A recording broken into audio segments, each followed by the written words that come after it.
All right. Thank you, everybody, for joining us tonight. Thank you to the presenters and the Planeteers and everyone here viewing for your patience for the last minute reschedule. We always expect little glitches with virtual programs, and statewide internet outage was not something that we were expecting at all. So we do have everybody muted. As the speakers go on, if you have questions, just leave it in the chat and somebody will pass that along. And I'm going to turn you over now to Andrea from the Planeteers to tell you a little about what's going to happen tonight. Hi, thank you, Allison. So I'm not going to tell you so much about what's happening tonight. I'm going to leave that to Roger. But I'll tell you a little bit about the Planeteers for those of you who don't know who we are. So my name is Andrea Kimmick. I'm a co-founder of the Planeteers of Southern Maine. We are an ad hoc grassroots group concerned about climate change and acting to stem the tide, promote sustainable living, and protect the creatures, contours, and climate of Mother Earth. We embrace the words of Rob Hopkins. For those of you who know the transition movement, he's the one who said, "We wait for the governments, it'll be too little, too late. If we act as individuals, it'll be too little. But if we act as communities, it might just be enough just in time." So that's kind of, I think, what guides our work. So we have rolled up our sleeves to offer the community both planet talks, such as this series right now, and also planet walks and even plogs a couple of years back and into last year during the COVID thing. It's all in an effort to invite people to come together to work on creating new and more sustainable ways to conduct ourselves while on this planet. We are nonpartisan, and we hope that everyone joining us recognizes that they also have something to contribute, and that they also realize themselves as change makers. Our walks include community cleanups and monthly beach erosion monitoring under the aegis of UME and Maine Sea Grant, a program that you will actually be hearing about in our very final session of this series, Tuesday, May 18th. Which has ocean and marine as the theme. So thematically, we've tried to, every Tuesday we'll have a different theme. We report our findings on all these different actions via social media channels that we have, but also the Maine Sea Grant, NOAA, Ocean Conservancy, World's Oceans Day, as well as Gaia. Our talks have included, and actually we have done them also at the library with Allison prior to COVID when we used to gather as people together. They have included regenerative and backyard farming, the importance of planting and building for pollinators, seeding native and wild flowers, carbon emissions and sequestration, sea level rise on the hottest day of the year on August 9th, 2 years ago, with 200 people in the room. Marine debris, bioplastics, PFAS, and the toxicity of plastics. Tom, you can add on to that later if I forgot anything. So all of these topics will be revisited in the April session, which will deal with Climate Action Plan sectors of land use, energy. The land use is actually, this first one next Tuesday. Energy, transportation, building and infrastructure. And I'm happy to say too that thanks to popular demand, some of the presenters who have joined us in the past for in-person Planet Talks will be with us via Zoom for some of those.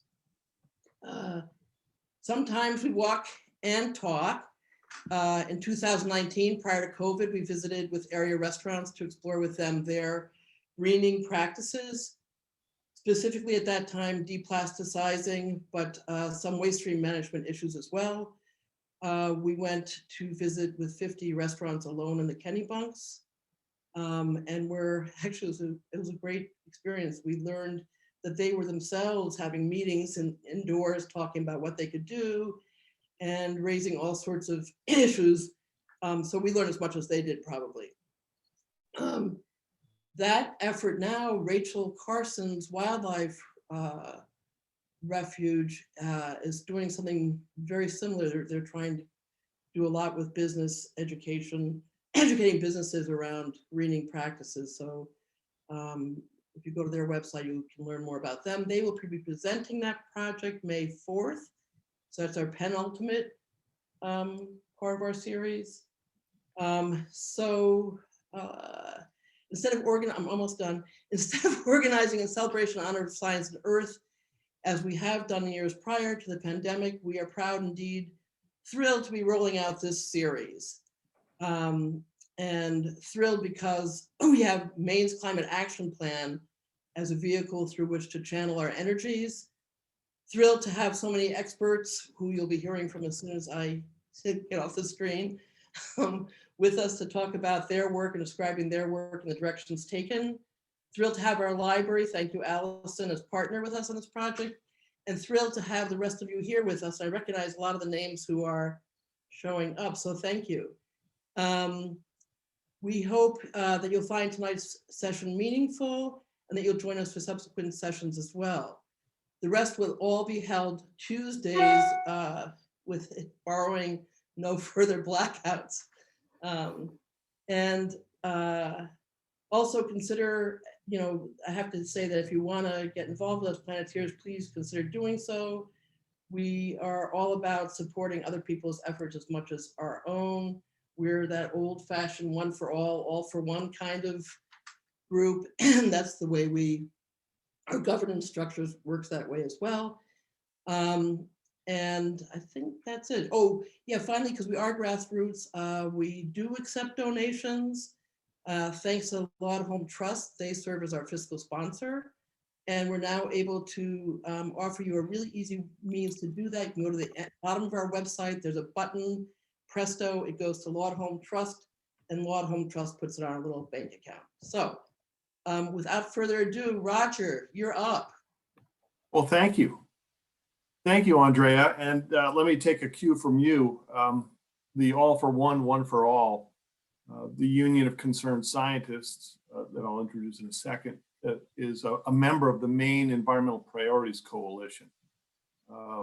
Through that, we work closely with environmental conservation and public health organizations in Maine, representing over 100,000 members, to protect the good health and good jobs and quality of life that Maine's environment provides. And so my name is Roger Stevenson. I'm the Regional Director for Advocacy for the Northeast, for the Union of Concerned Scientists, which is a national nonprofit organization founded 5 decades ago by scientists at MIT. We fight for a healthier planet and a more equitable society and safer world, and we foster independent science-based solutions that improve people's lives. I'm pleased to say that UCS has been involved with the Maine Climate Council in a variety of ways. Early on, before the council was named, we provided recommendations of experts to serve on work groups. We engaged members of our science network in Maine to publicly support the scientific assessment that you'll hear about later from Ivan that was used by the council. Our colleague, Steve Klemmer, who lives in, where does he live? Down east somewhere, I'll figure out the little town, serves on the Energy Working Group. Steve Klemmer is the Director of Energy Research for UCS and our Climate and Energy Program. He's an expert on renewable energy and its implementation at the state and national levels. Another way we were involved with the Maine Climate Council is partnering with you folks. Local libraries in Maine by connecting Maine Science Network volunteers with local audiences and discussing the Climate Action Plan. We are, I think this spring, doing about a dozen programs hosted by libraries like yourself. So we are delighted. It allows us to meet and work with people outside of our membership in Maine. Most recently, we published on our website a guest article by our speaker tonight, Dr. Ivan Fernandez, and I'll introduce him now.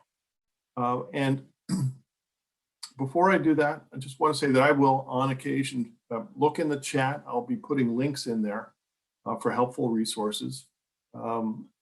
for all of you and as we move forward together in putting this action plan to work. So I am so happy to be connected with Ivan again. He is a distinguished Maine professor at the University of Maine with the Climate Change Institute and the School of Forest Resources. He's a soil scientist.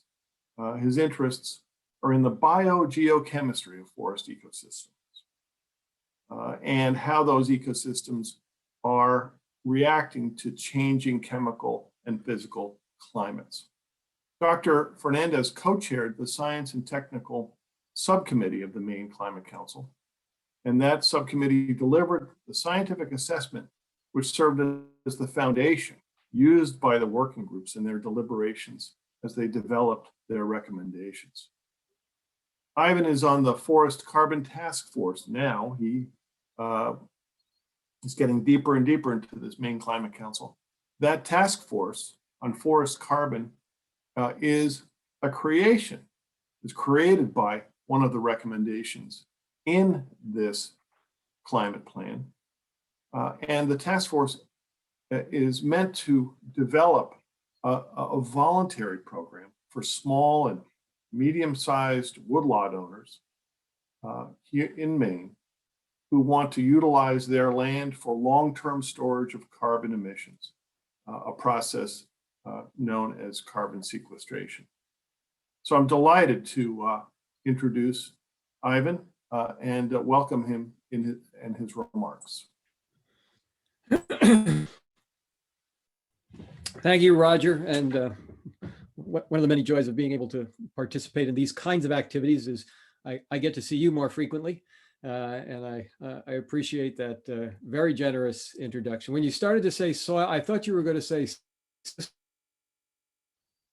sociopath for a second, but you got soil scientist right. So that was good. And thank you, Andrea and Allison, for hosting and inviting me to be part of this event. Let me do the fancy technical share my screen. There we go. So it is an honor to be here and a joy as well to be able to talk about what we're doing, not necessarily a joy about the crisis before us, but the sense of urgency, the sense of a plan that we now have here in Maine to move forward. And Maine has been a leader for decades on climate action. There has been periods where that momentum has not been what we wanted it to be, but since 2019, we've sort of leapt to the front of the pack once again, and that's what we'll talk about here tonight. I know most of you are probably aware of many aspects of this already. So I have two charges, one to talk a little bit about changing climate, and then the other to talk about Maine's new climate action plan. So let me get started. There we go. Oh, it's a little slow here tonight.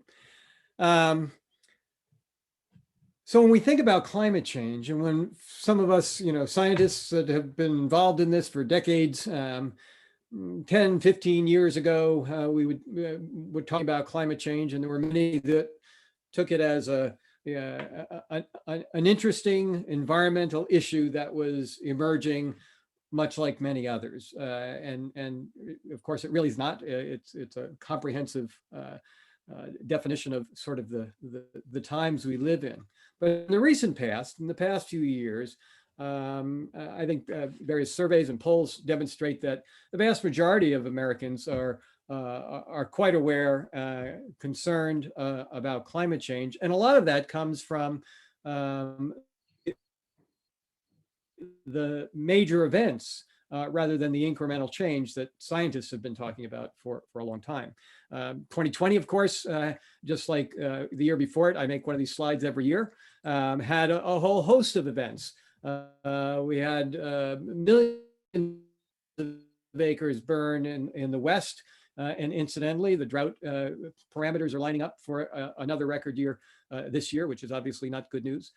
Communities wiped out. We had a record number of storms off the Atlantic storms, that so much so that we ran out of names and we went on to the Greek alphabet. Flooding in the Midwest, calving ice shelves in Antarctica that represent the emerging melt. Drought and the drought monitor map there shows the extent of drought last year in the West. And of course, all of us here in Maine recognize that we also had essentially wall-to-wall, border-to-border drought here in Maine. Record high temperatures to the point of being uninhabitable in parts of the planet. This was record high temperatures in Death Valley, and that ranger, of course, was very happy to be done with the photo op, reaching nearly 130 degrees Fahrenheit, which is beyond a normal habitability for our planet. Derecho storms, which are lines of thunderstorms that raced across the Midwest, and other climate extremes. These capture our attention, they take lives, they cost us billions of dollars, and the damage they do increases every year. And this, more than anything, is really what has captured, I think, the world's attention onto the severity of climate change, and more regularly referred to and appropriately as the climate crisis. And we're beginning in 2021, and some of these events are already capturing the news. We had record rainfall, 5-6-inch rain storm events per hour in Hawaii that caused mass flooding. A glacier burst in the Himalayas and took out 2 dams and 32 lives. And probably most of us heard all about the wall-to-wall blackout in Texas as a result of a winter storm, and a winter storm represented by that figure there that comes from our climate reanalyzer at the university, demonstrating the Arctic air masses that bring Arctic weather deep into the central part of the United States. That has to do with, it's global warming. So why is it colder? Well, it has to do with changing jet streams and a weakening differential between the Arctic and the equator, because the Arctic is warming something 7 times faster than the rest of the planet, allowing the penetration of that Arctic air. And so the rest of this year, of course, will continue to unfold with more of what we've seen in the past, and the consequences in both lives and dollars. So that's what captures people's attention. I want to talk a little bit about what's happening here in Maine relative to climate change. And I'm going to use this dashboard. Let me change to my laser pointer. There we go. I'm going to use this table, basically, which I refer to as my climate dashboard. And it has a number of key indicators of a changing climate here in Maine. The middle column is the last 100 years. And the middle column is not conjecture. It's not a model in future. It's based on real data. And so this is what we've experienced. This is the trajectory of what we experienced. And so this is quite real.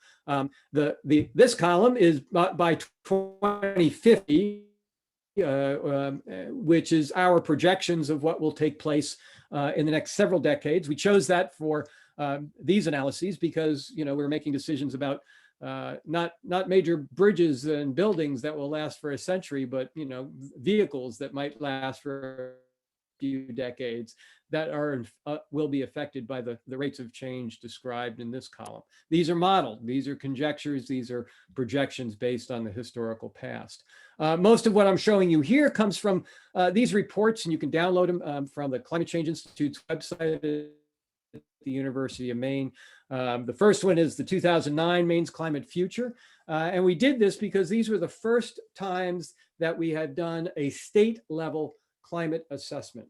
You've probably heard or may have heard of the Intergovernmental Panel on Climate Change, IPCC, that has issued reports since 1990, and that's often what drives the public discourse and certainly international policy like the Paris Accord. We also have a national climate program and periodically a quadrennial national climate assessment. But a lot of the decisions that we make from policy to management depend on what's happening in our backyard. And so we set out to do this assessment. It's never been a funded effort. It's scientists in Maine that volunteer to do this. And so we developed the first report in 2009, and then updates in 2015 and 2020. And most of what I'm going to show you here comes from one of the last two, mostly the 2020. So, what have we seen in the last 100 years? Of course, it's warming. We've seen about 3.2 degrees Fahrenheit increase in the temperature. We expect another 1 to 3 degrees by mid-century.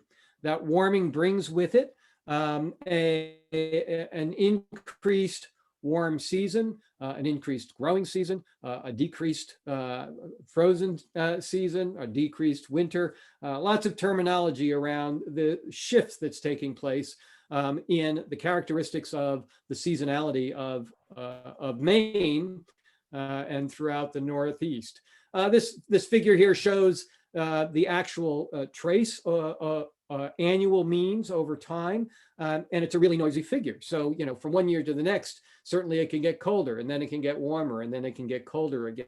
But climate is the long-term trajectory, and there's no question that it's been warming over that period of time and continues to do so.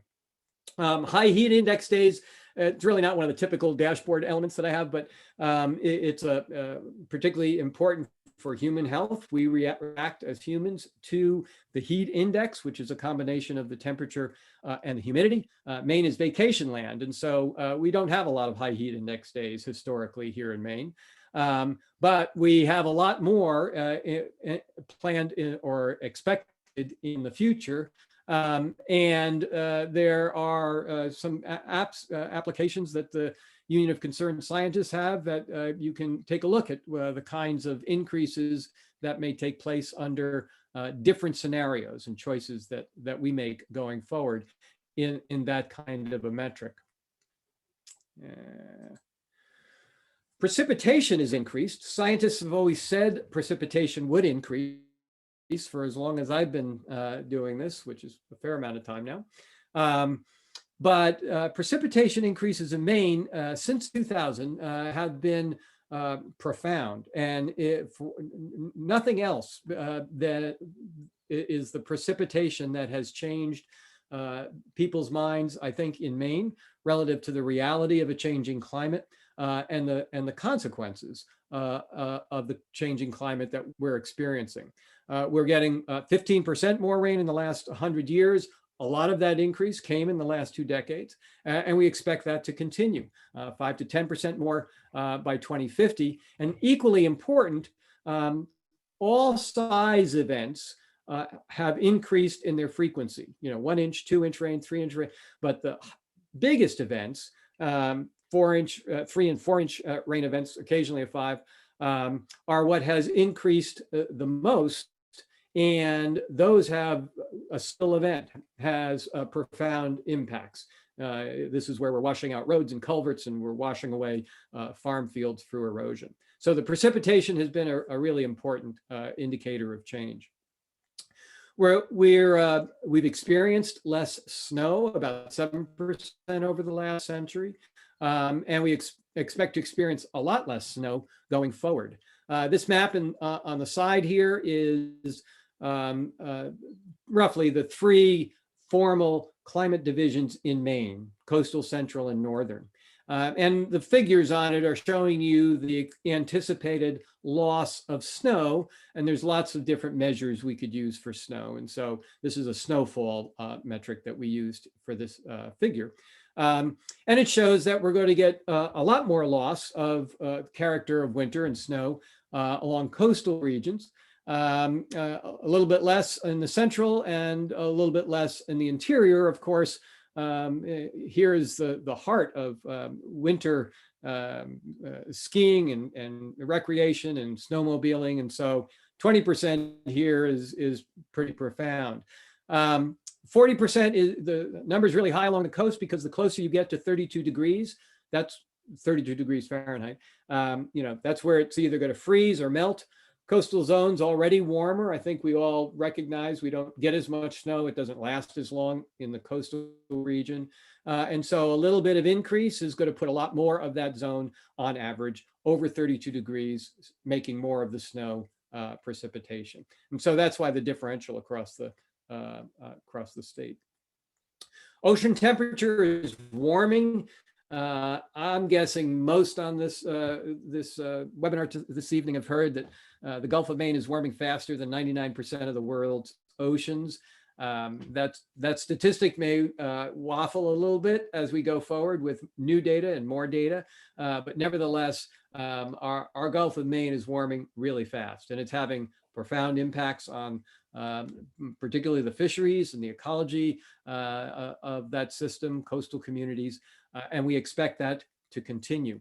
One of the things I'll say along the way here is that you'll notice in some of these like this, that the rate of change is also increasing. So not only is temperature increasing, but the rate at which it's increasing is increasing. And so we're sort of challenged to keep up.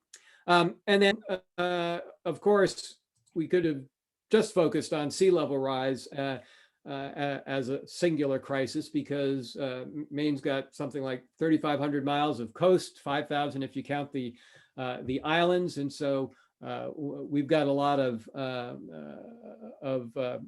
our land and our communities and our economy at risk. And sea level's risen about 2/3 of a foot in the last century, and we expect that will continue. In fact, there's ongoing great debate relative to the magnitude of sea level rise that we can expect. However, I can say that every time there's been a new sort of threshold of agreement in the last 10 years relative to projected increases, the increases that are agreed upon tend to be increasingly higher. And in all of these cases, what is a strong determinant of what happens is obviously what we do. The only metric on this dashboard that's not here is ocean acidification. Ocean acidification is pretty much what it sounds like, as carbon dioxide, greenhouse gas, dissolves in ocean water. It reduces the pH. And just a little bit of change in that pH is really important and typically detrimental to fisheries, to coral, to phytoplankton, the entire food chain. We have really coastal and ocean acidification. Coastal is a version of ocean acidification that happens near the coast because it has an added input from what's washing off of the landscape. And of course, it's washing off more because we have more precipitation. So the reason it's not on the dashboard is we don't have a lot of historical data. So I can't show you relatively clear time series going back in time, but that's being addressed increasingly so. And so we are looking at it more and more going forward. Those are the indices of the past. Roger kindly referred to this report, which is the Scientific and Technical Subcommittee of the Maine Climate Council's report, also in the last year, obviously entitled Scientific Assessment of Climate Change and Its Effects in Maine. It's a crisp 370-page read, and with about 25 of the scientists on the committee working really hard in a short amount of time this time around to develop the scientific basis by which the working groups and the council could develop the strategies that I'll describe here in a few minutes. I'm only going to show you a couple of the two figures really from that report. I encourage you to downloaded at the Maine Climate Council website, as well as all the background reports, as well as a YouTube channel that you can watch the various proceedings that have taken place. This is a plot of temperature again. Basically, this is the temperature that we just looked at going back in time. This is not the IPCC's figure that might look kind of like this, but this one is done for Maine by our own Sean Burkle, a state climatologist at the Climate Change Institute at the University of Maine. And what it's showing you is the NOAA here is the actual temperature back in time. Historical is the modeled temperature back in time. And the purpose of that is that we can see that the model doesn't capture the degree of variability year to year, but it captures very well the trajectory over time. And it's that model which we use then to project going forward. And going forward into the future, this represents the IPCC scenarios, sort of technical geeky names, but you can consider them low, medium, and high greenhouse gas emissions going into the future.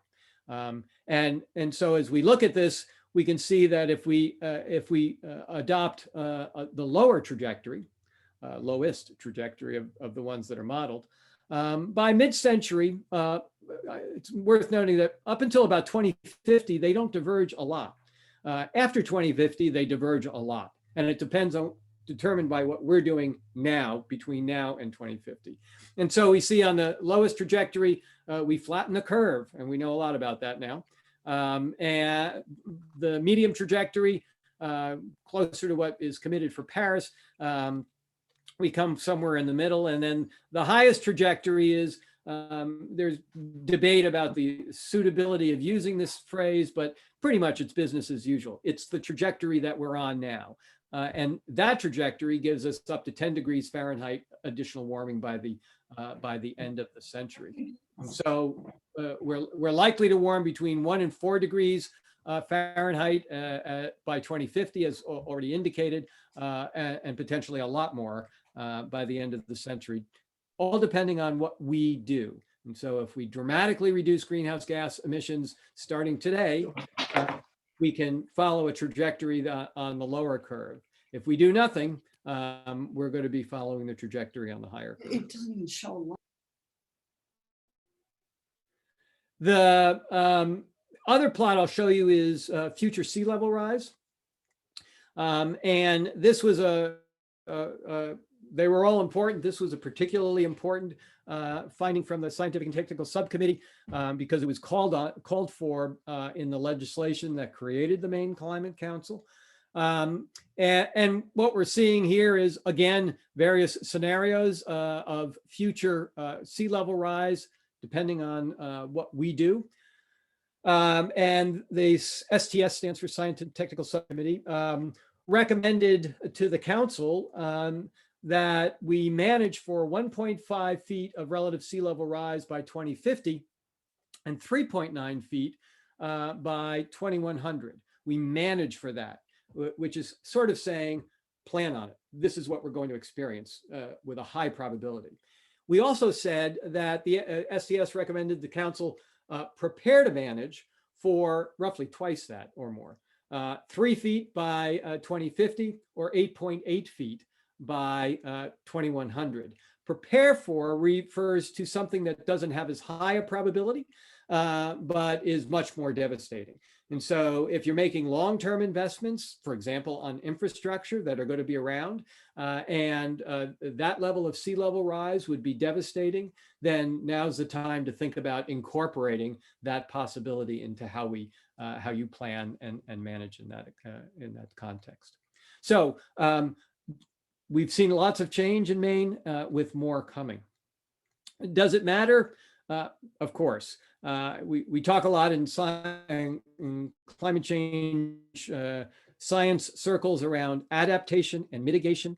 Adaptation, these terms can be used in different ways. Adaptation, however, is generally what we do to accommodate the change that we're experiencing, minimize the negative, and in some cases take advantage of of the positive. Some you might say, what positive is there? Well, if you've ever always wanted to grow peaches, maybe now we can grow peaches in southern Maine. But the vast majority is a negative consequence. Mitigation, which is sometimes used like we use adaptation, but mitigation as a partner to adaptation has to do with what we do to reduce greenhouse gas concentrations in the atmosphere. And we can do that by reducing emissions, and we can do that by essentially taking up carbon from the atmosphere. And that's the reason why there's an interest in a carbon task force. We could have different sessions on each one of these. This is my arbitrary circle of various sectors that we can go at great length in different aspects of how we are dealing with adaptation in agriculture, in human health, and on down the line, as well as what we can do in each one of these sectors that promote mitigation. And of course, in some areas where we're burning lots of fossil fuels, that's the first and foremost concern. One other thing before I leave kind of what's happening to us in Maine. I have this slide in here just so I can mention it because they're important concepts. I started to mention one already. The image showing you to be able to have something to look at while I'm saying this is the famous concentration of carbon dioxide in the atmosphere that's measured at Mauna Loa, Hawaii, by NOAA. It's the longest atmospheric CO2 station that we have. And it's often referred to the Keeling curve after the scientist who ran it or developed it. And now that same scientist's son is running it. And what you see is that CO2 continues to increase. CO2 is increasing. If it was increasing steadily, it would be a straight line out here, but it's not. It's bending because it's increasing the rate of increase, as we've already said. And we all know we've had a pandemic. We know that we've heard that emissions declined, which they did. Emissions declined in 2020 by probably 8% or so overall after all said and done at the end of the year. I'm saying that because the concentration of the atmosphere, of CO2 in the atmosphere, continues to increase despite COVID. In January of 2020, when we barely knew what COVID was about, concentration in the atmosphere was 413 parts per million. In 2021, a year later, the concentration in the atmosphere has gone up to 415 parts per million. Actually, we've just broken 420 parts per million, and the news recently captured in the past week or so that we're now a full 50% above the pre-industrial concentrations of CO2 in the atmosphere and climbing. Point number one here, most of these trends are accelerating. It's not a matter of incremental change, it's a matter of change that's happening faster and faster, which is incredibly challenging for us to be able to address. There are tipping points in the climate system and others because we have different aspects of the climate system that will change incrementally to a point and then change very rapidly after that. And we think about things such as dieback in the tropical rainforest and melting permafrost and calving ice shelves as examples of rapid change that takes place in the climate system. And then finally, cost benefit. I'm not talking about economics tonight, and I'm not the right person to talk about economics. However, the line that climate change response is a cost is a fallacy. Science-informed climate response and adaptation and mitigation, time and again, has shown itself to be cost-effective. And we can demonstrate that by things like cost-benefit analysis and other economic assessments. And so this is not an overall cost. The biggest cost is to not respond and to not do anything. Okay, so with that, we see the change that's taking place. We see how it is impacting various sectors of our lives and economies. What do we do about it? And I've given a lot of climate change talks over the years. I had a whole different set of slides that come after this slide in the past, but I'm thrilled to be able to do this talk because now we do have a plan. It's Maine's Climate Action Plan. The boring description of it is it's Maine's first integrated climate action plan. Integrated because it includes both mitigation and adaptation combined. This was signed into law, LD 1679 by Governor Mills in June of 2019, that created the Maine Climate Council with the charge of developing a climate action plan.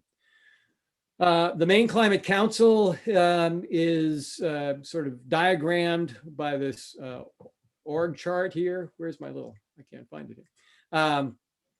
The council is a 39-member council as defined in the legislation. There are 2 scientists. I'm one of them. I'm honored to be that. But there's legislators and folks from the private sectors and farmers and fishers. And so it's a diverse and robust council. It's supported by 2 subcommittees. One is the Scientific and Technical Subcommittee that we've already referred to. And the other is an equity subcommittee was essentially recently established after an equity evaluation and report by the Mitchell Center at the University of Maine for the council. And now it's been integrated as an ongoing subcommittee for all aspects of this work. I'm going to, toot our horn a little bit because Governor Mills has been very clear and consistent and strong on the importance of the science in developing policy. And so we were all quite proud as invitees to be part of this effort and have been at the table in all aspects of the development of the Climate Action Plan. And then below here, there represents 6 working groups that had well over 230 people. The slide says 230. There was a lot of people that were involved directly as members of the working groups, often in the room as public observers, for a while actually in the room, later of course on Zoom. And all of that continued despite the arrival of the pandemic to come up with a set of recommended strategies that were delivered to the Maine Climate Council just a little less than a year ago. So the beginning of last summer. All of those strategies were integrated into the efforts of the Climate Council to deliver the Maine Climate Action Plan. The goals of the Climate Action Plan were pretty straightforward. Reduce Maine's greenhouse gas emissions, first and foremost. We know what's causing the change, and we know what we have to do to begin to address the problem. Number 2, make Maine more resilient to the impacts of climate change. This is about adaptation. Number 3, foster economic opportunity and prosperity. This is a jobs program. This is a human health program. This is an education program, and on and on. And advance equity through Maine's climate response. The comprehensive nature of the Climate Action Plan is such that it's I think a really important vehicle for us to also address both the economic crisis as well as the social inequities that we've been wrestling with and need to quite earnestly in the past year for reasons that I think we're all aware of at this point in time. The mitigation side has to do with reducing this. This is a plot of the Maine's greenhouse gas emissions. The Maine Department of Environmental Protection, that's the DEP, every 2 years, biennially, needs to report to the legislature on Maine's greenhouse gas emissions, and they've been doing that for a long time. The mitigation plan that we had back in 2004 in Maine charged us with reaching certain goals up by 2020 of greenhouse gas reductions. And we did. We reached a peak actually in the mid 2000s, but declined since then. This was the emission baseline that we had to be 10% below, and we were more like 17% below by 2020. The trouble was, up until this climate action plan we're talking about tonight, we really had no plan beyond 2020. Now we do.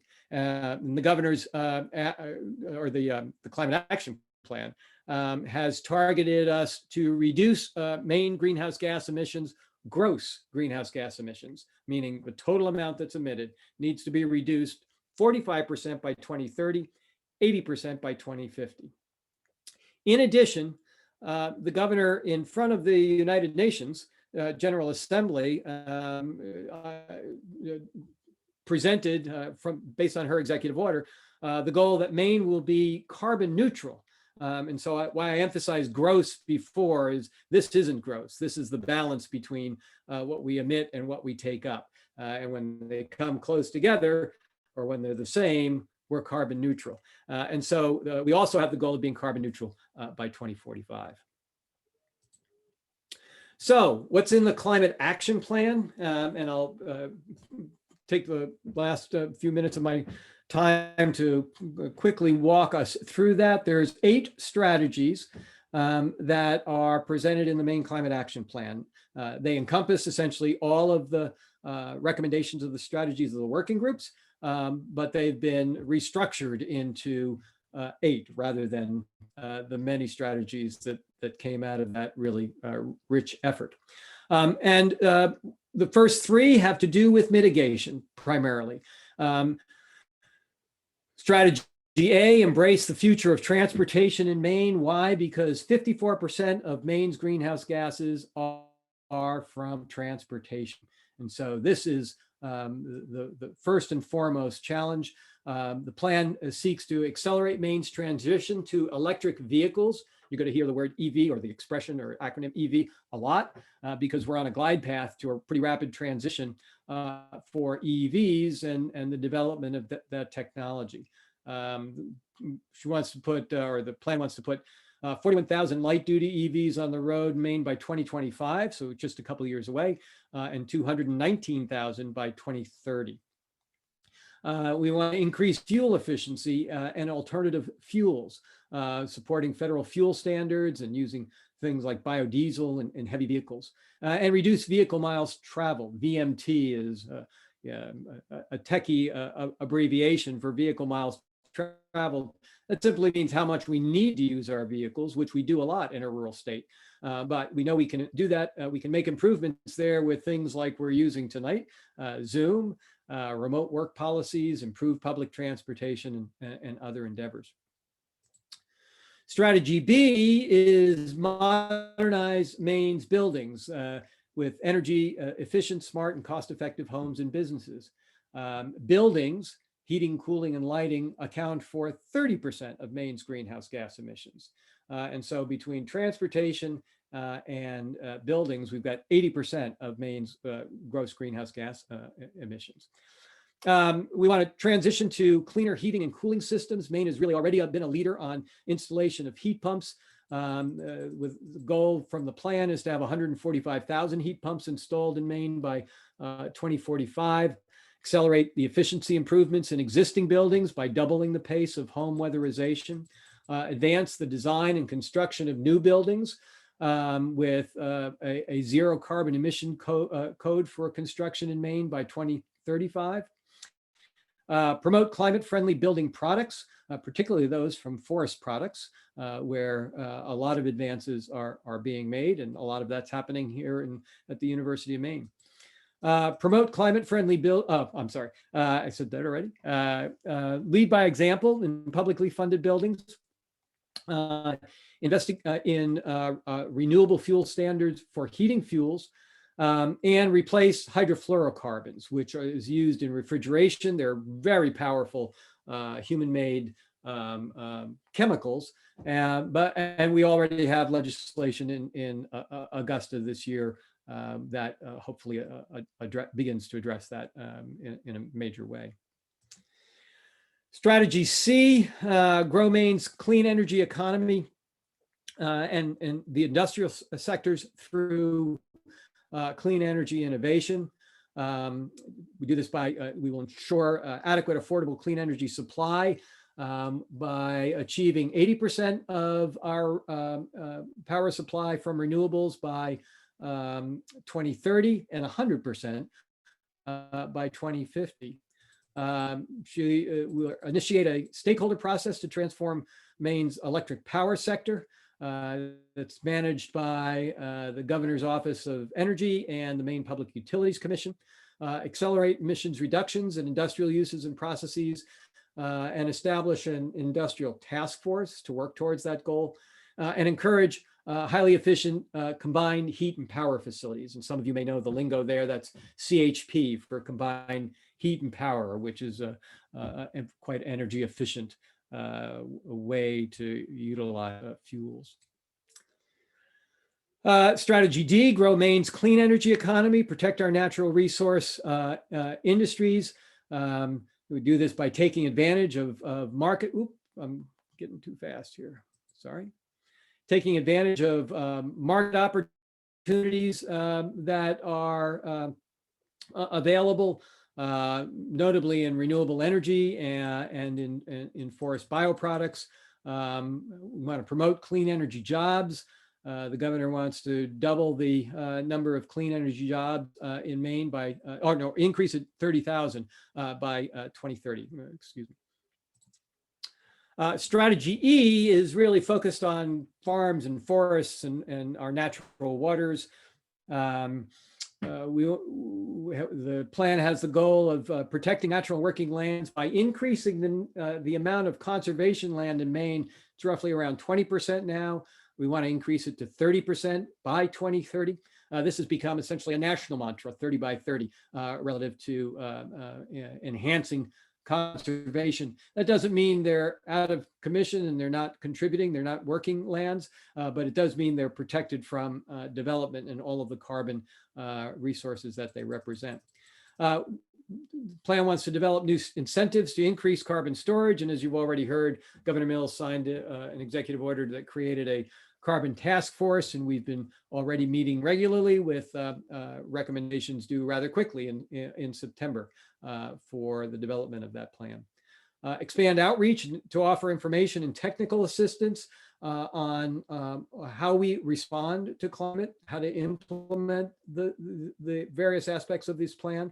And this technical assistance comes from state agencies, from the university, things like Cooperative Extension and NGOs and others, including the Union of Concerned Scientists and the Planeteers in getting out critical information.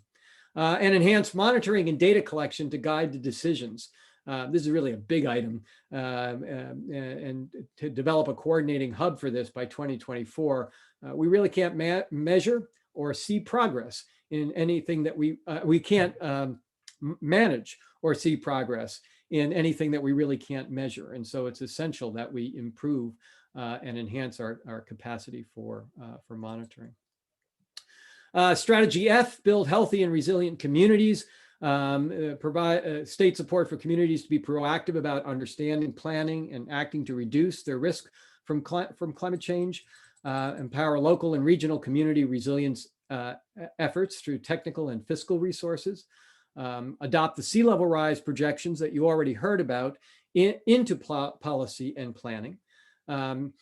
Emphasize resilience through land use planning and legal tools, and update by 2024 the climate risks in these tools. Strengthen public health monitoring, education, and prevention, and update and implement these improvements with a target date of 2024 as well. Strategy G is invest in climate-ready infrastructure. This is pretty much just what it sounds like. The goal is to assess climate vulnerability and provide climate-ready design guidance for infrastructure in Maine. It includes the establishment of a statewide infrastructure vulnerability assessment by 2023, and also establish state infrastructure and adaptation fund, launching the fund this year that will leverage federal recovery funds in the short term and sustain these efforts in the longer term. And then finally, engage with Maine people and communities about climate impacts and program opportunities, which is what we're doing tonight. Effective communication about Maine's climate strategies is critical to the success of the Climate Action Plan.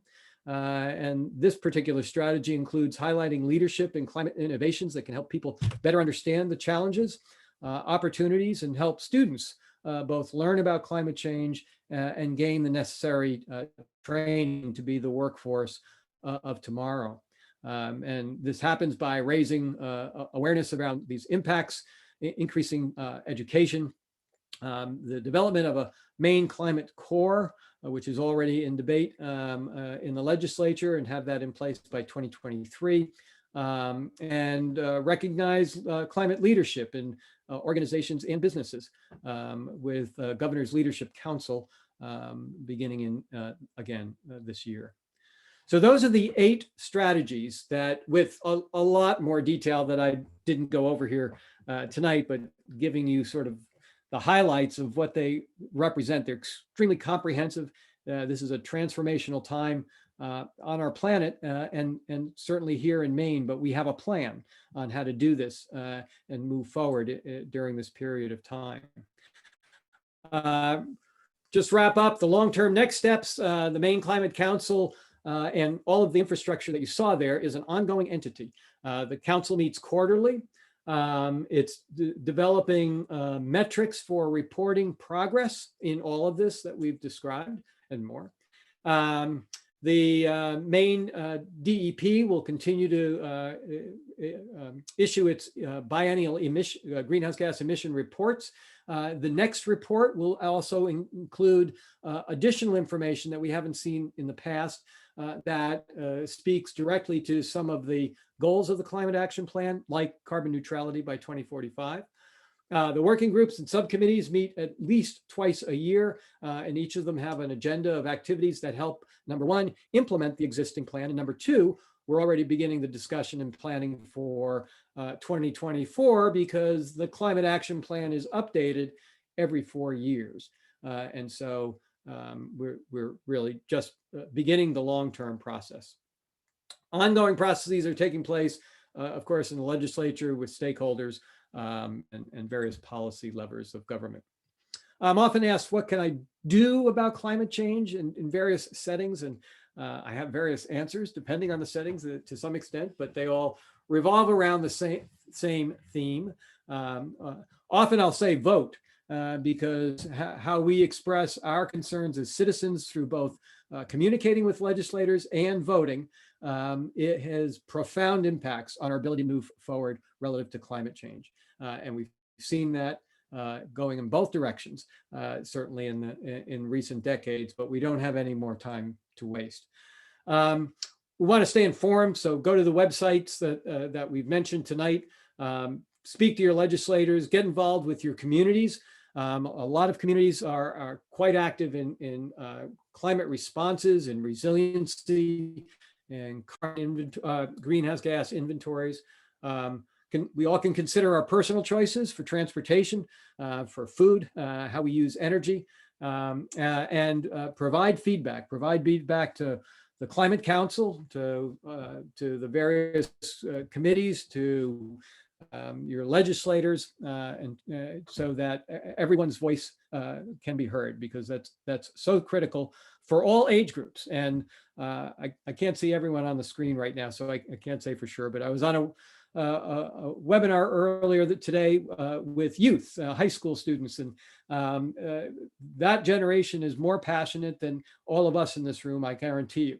And they want to be heard, and they need to be heard. And so there's no age group that should be left out of this dialogue. And so with that, I thank you for your attention, and I look forward to other discussion tonight.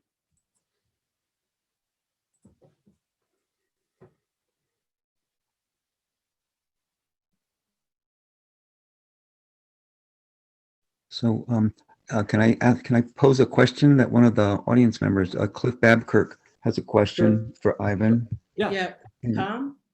Yes. Go ahead. I think Maggie's got a kind of a deadline. Oh, She's yes. gotta skip Oh, out. okay. So, Okay. Okay. so first off, So we'll hold questions, please, until after Maggie's presentation, if that's okay. Right, fine. Please, everybody, pour your stuff into the chat now, and then we'll field the various comments, and both comments and questions following Maggie's presentation. I just want to thank you so much, though, Dr. Fernandez, for your presentation. Just Sure. really brilliant. And I really appreciated not only all the information, but just that what can we do and that we have to do. So, really appreciate that. Quite welcome.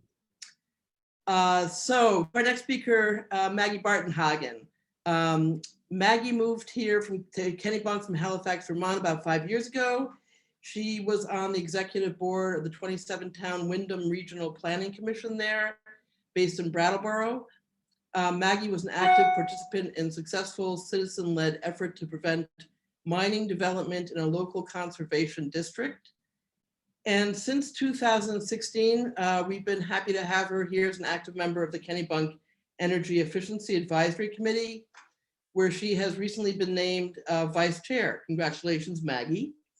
I first met Maggie on that committee when I was a member. It was about the time actually that our erstwhile president of the United States was threatening withdrawal from the Paris Accord.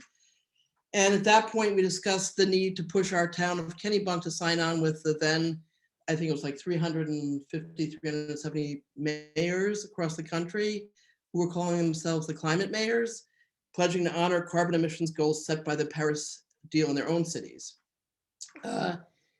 That and pushing for Maine to sign off on the Governor's Climate Alliance which was also, I guess, formed then.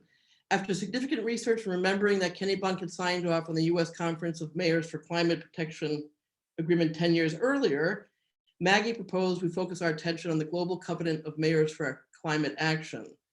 So you'll be hearing about that from Maggie. Maggie, you're on here, I hope. Can you hear me? You are. Can you hear me? Yes. Okay. Well, thank you, Andrea. And Dr. Fernandez, who has laid out quite the challenge that we all are facing, as well as the optimism of what can we do. And I'm going with the optimism because that's sort of what motivates me. And I will say that Andrea is correct. When I first joined the Energy Efficiency Committee, the climate issue was paramount to me. I felt that it really needed full attention.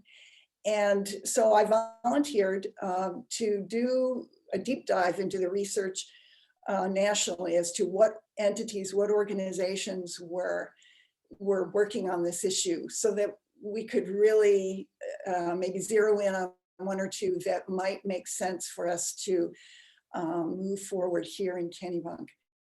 I discovered in my research the Global Covenant of Mayors for Climate and Energy, and looking at their website, I discovered that Camden, Maine was listed as a participant. And so Kennebunk is only the second town in Maine to move in this direction, at least at that time.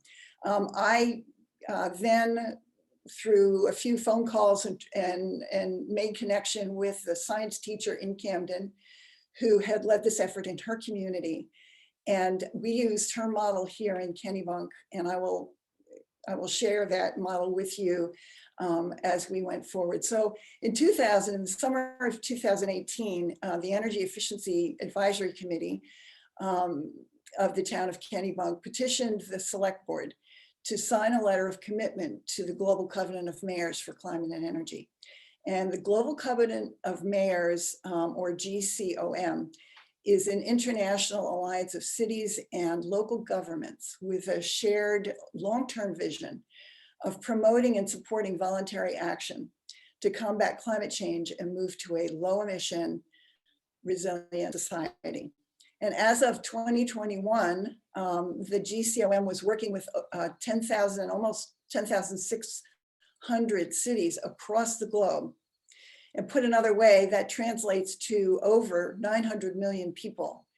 And in addition, the Global Covenant of Mayors collaborates with over 100 global partners through their efforts.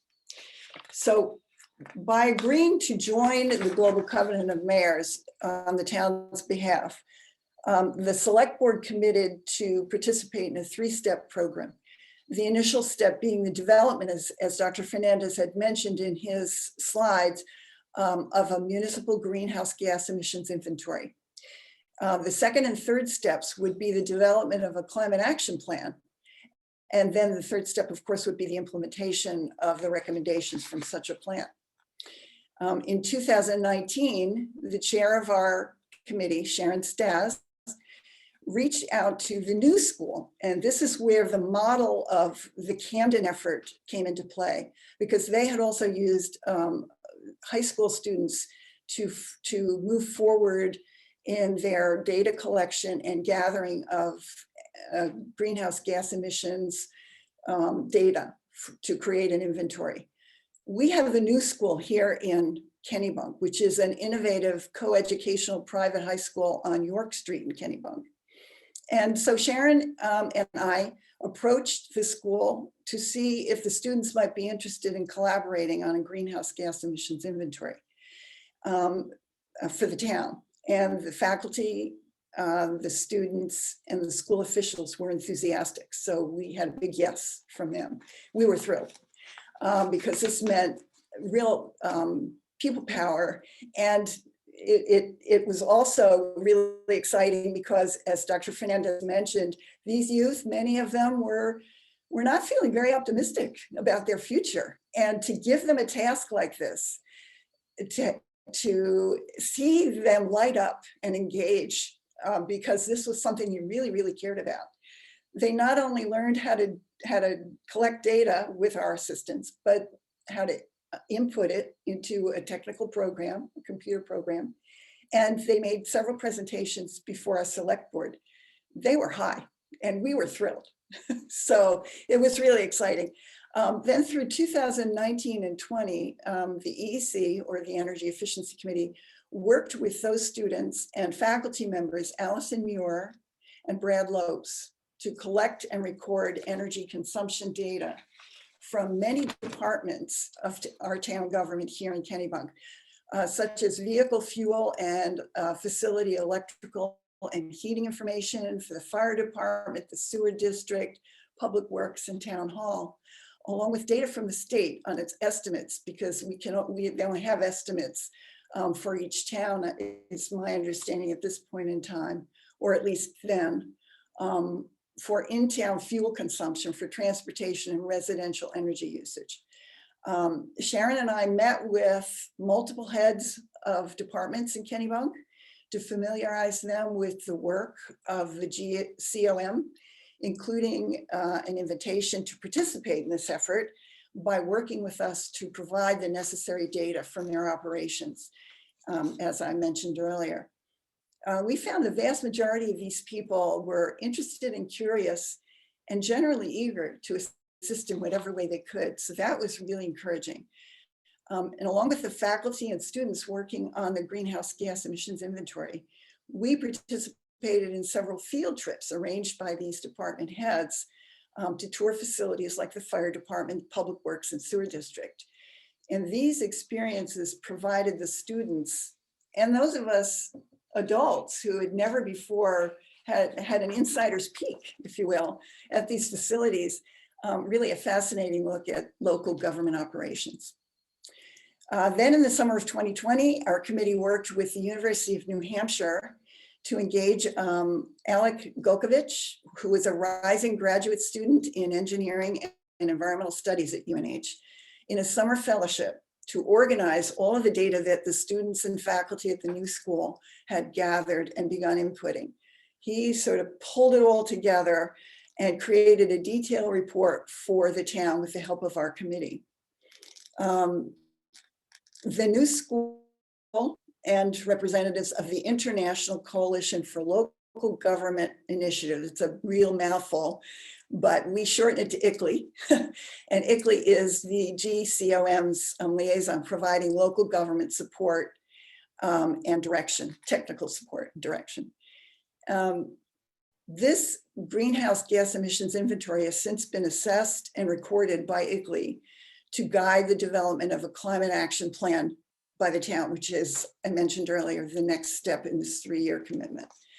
The intent really here of my sharing all of this background with you is to demonstrate that often the initial persistent effort of just a few people, often, many of them volunteers, sometimes really often has some impressive results. For instance, one of the things that happened, and we can't claim this as a direct result of our engagement with a department head, but our fire chief, looking to replace a command vehicle, decided to replace it with an electric Tesla. This is his primary command vehicle. And that got a lot of press in town and in the region. So again, that was something that we felt really good about, that whether or not, how much we influenced that decision. Since then, there have been other consideration by other departments to go to either hybrid or all electric vehicles to replace some of their aging equipment. And I'd say, as with any project, painting a wall, planting a garden, the prep work is essential to a good outcome. Without a comprehensive initial greenhouse gas emissions inventory, no town can accurately assess where their first attempts to reduce their carbon emissions should be targeted. And it's also true that, like painting or gardening, the GEI, greenhouse gas emissions inventory, is only the first step in any town's commitment to reduce its carbon footprint. In an article in February 2020 in a local paper, or really it was Tourist in Town, some of you may be familiar with this publication. They interviewed the new school and the faculty there about their involvement in this effort. And Brad Lopes, who is a primary faculty member in this effort, was quoted as saying, "We hope this effort becomes a regular function of town operations at the municipal level." Yes, we do. But in order for that to happen, the citizens of Kennebunk and every town in Maine really has to begin to seriously question their town officials on what is being done in their community to address this issue. If towns are to step up to the tough challenges, and they are tough, but doable, that climate disruption presents, they need to hear that these efforts are supported both financially and philosophically by the people living in their communities. That's essential. And I'd like to conclude with a quote from the former mayor of Boston, who is our new Secretary of Labor, Marty Walsh, who said, and I quote, "We know that climate action only works when we get everyone involved, our government, our businesses, our neighborhoods, and our residents." Thank you. Thank you, Maggie. So this was just so perfect, I think, between both yours and Ivan's presentations. It's the thing, so now we have these two vehicles. I mean, Kennebunk is lucky enough to also have that earlier work, and as you said, the preparation part of all of that now. But so then the question becomes, so what do we need to continue doing? Who else do we need to bring into these conversations, to the table, to the select board meetings and all of that? So I guess we'll open it up now to everybody else to ask questions of both Maggie and Dr. Fernandez. Yes, if I can go, sorry for the interruption before, but Cliff Babkirk has a question for Ivan. Dr. Fernandez, going back to your comments about the expected decreased snowfall, and particularly in the coastal area, the question is, does a reduced snowpack projection for coastal areas translate to a higher drought index, which could affect agriculture, fire danger, water tables, and municipal water supplies? Wow, that's a good, please call me Ivan, by the way. That's a really good question. They pay to be a scientist, so my answer is going to be, it's very complex, but it really is. On the surface of it, Yes, by losing snowpack, you end up the precipitation, the water that comes in during the winter is stored sitting on the snowpack. But when it's not as snow, then it can percolate down into the soil and be lost. And so we have evolved our economies and our ecology around having, snowy winters where we store a lot of this snow all winter, and then we get spring melt. Yeah, we get floods, but we also get a lot of recharge of soils that persist well into the growing season. If we don't have snow in the winter, we don't have that storage. It's the same thing in the water towers of the world, the Himalayas, where they're losing melting glaciers. But that meltwater, that seasonality, drives whole civilizations, and we're seeing it out west in the West Coast mountains. So yeah, we have the same thing. It does set us up to be more at risk for drought because it gives us less winter storage of water going into the growing season. Man, there's lots of aspects about, there's an interaction between that and temperature, what freezes in the ground, what doesn't freeze in the ground. By and large, it does set us up to increased risk of drought. And the paradox of climate change, you get everything. The bads get, the highs get higher, the lows get lower. We get more rain, but we also get more drought. We've been living it. Certainly late growing season, the latter part of the year when it's hot, we get more evapotranspiration. We don't necessarily get more rain in like August and September. And so we get more drought stress, even though we've had more flooding in the spring. And in the past few years, we've seen full-blown droughts that like last year's drought was a contributing factor, was the amount of stored water that we had going into it. And then we just didn't get the precipitation we needed in the field season. So I went off on a tangent. I apologize. But yes, that's a factor. Cliff, do you want to add to any more to that? Were you happy with that answer? Is Cliff still here? Yeah. Oh, there's Cliff. Oh, He's muted. can you put it in the chat, or Allison, can you unmute Cliff for a moment? Hi, thanks. I guess my follow-up would be, is anybody thinking about either mitigation or adaptation for that possibility? Or does it just happen and we have to deal with it? No, well, no. That's a good question. And I think that, the scientists, the hydrologists are studying it, measuring it. We're increasingly able to understand it and model it. I think the biggest example is irrigation. There's increased utilization of irrigation in order to address that very concern relative to drought risk. Irrigation there's a little bit of that's in the equity basket. So if you're a large sort of industrial scale farm operation, you can afford crop insurance and you can afford irrigation. If you're a small farm operation, you can't. So the answers there might be, you may have heard a lot about building soil health, which has to do with increasing organic matter in the soil because it also makes it resilient to drought. So no, there's a lot of thought about that. It also impacts water supplies and some of the water quality issues that go with lower water supplies.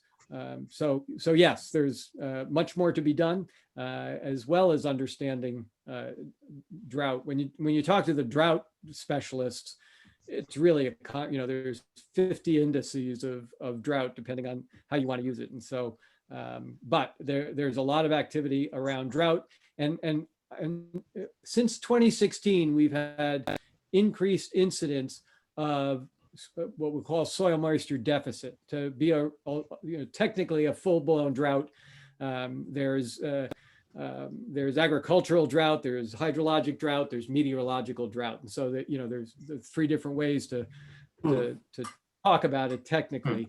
But we've had a lot more of short-term moisture deficit to qualify as a full-blown drought, and particularly since 2016, that's been a regular part of our life cycle. And last year, of course, we had a full-blown drought. So yes, there's a lot of discussion about it, and there are things that are taking place that we can do about it. There was a task force this year for the drought. And I think we'll see more of that kind of drought response institutionalized, because we always thought of ourselves in the Northeast as, we've got plenty of water, which we by and large do, and more than we ever had before. But nevertheless, we can't ignore drought. We can't ignore fire. Those are parts of the reality of what we're experiencing. Good. Thank you. You bet. Thank you.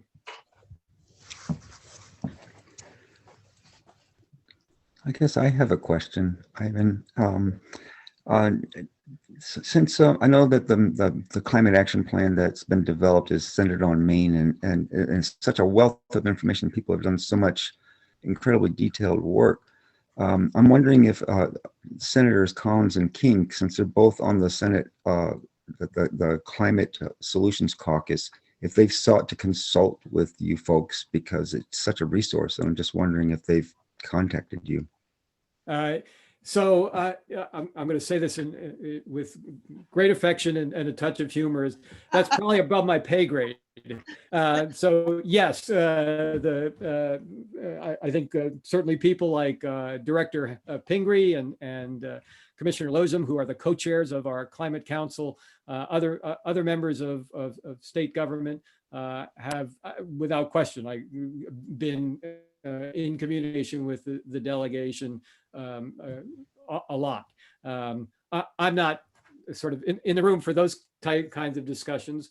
It's hard to say what we would have done in a non-pandemic world relative to, would there be group meetings where they may have participated.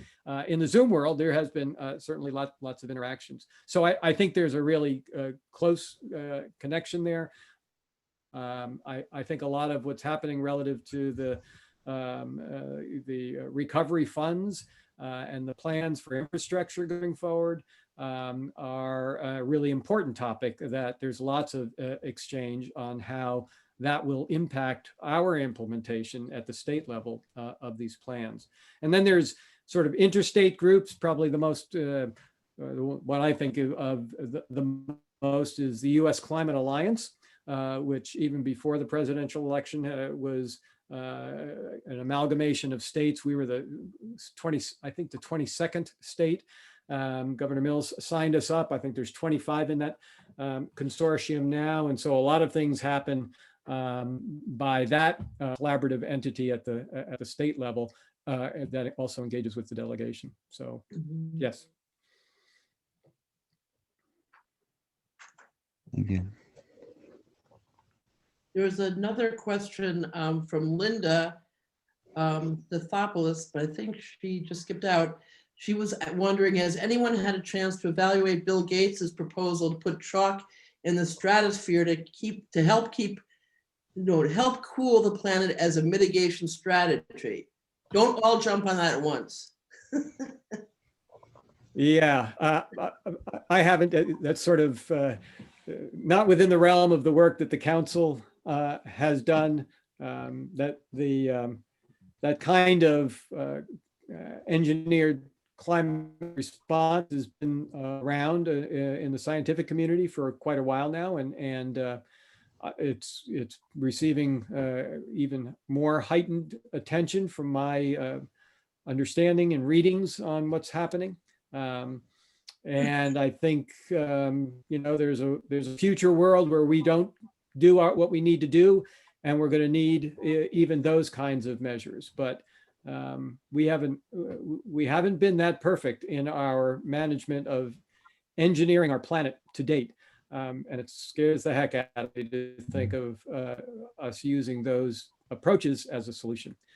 I spent a lot of my life studying acid rain. That sort of was the precursor to the decades on climate change, and acid rain's still happening, but we've made tremendous improvements. That was a good example of science-informed policy. We implemented the policy, we improved the environment, and we saved money, like $33 for every dollar we invested. I'm saying that because that was all about getting sulfate out of the atmosphere. Now they want to shoot sulfate into the atmosphere to reflect sunlight as one of the various techniques. So I think it's a high risk operation, but nevertheless, it's part of the science. If anyone wants to watch a movie, watch I think it's called Geostorm. It's only 2 or 3 Right. years old, and it's a sci-fi movie, but you know, it's got all of Hollywood's tricks in it, but it becomes an increasingly plausible, scary future, and not good. And Ivan, I put a link into the chat on the Union of Concerned Scientists, a position on solar geoengineering. Oh, okay, great. For people who want to see that. Peter Frumhoff is the lead director of science at UCS, and he was on the National Science Foundation committee that took a year to look at this. I don't have a link to their report, which came out 2 weeks ago, I think, but I have put our position on geoengineering into the chat.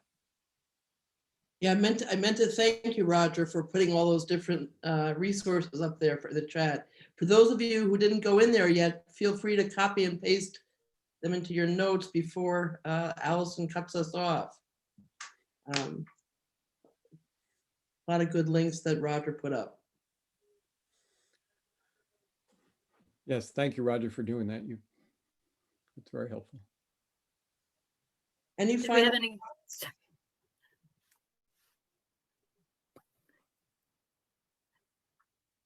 Looks like everybody's good. All right, well, thank you, Roger and Ivan and Maggie and the Planeteers for all of this. Join us next Tuesday, April 13th for the second in the series, which is Natural and Working Lands. We have great speakers lined up.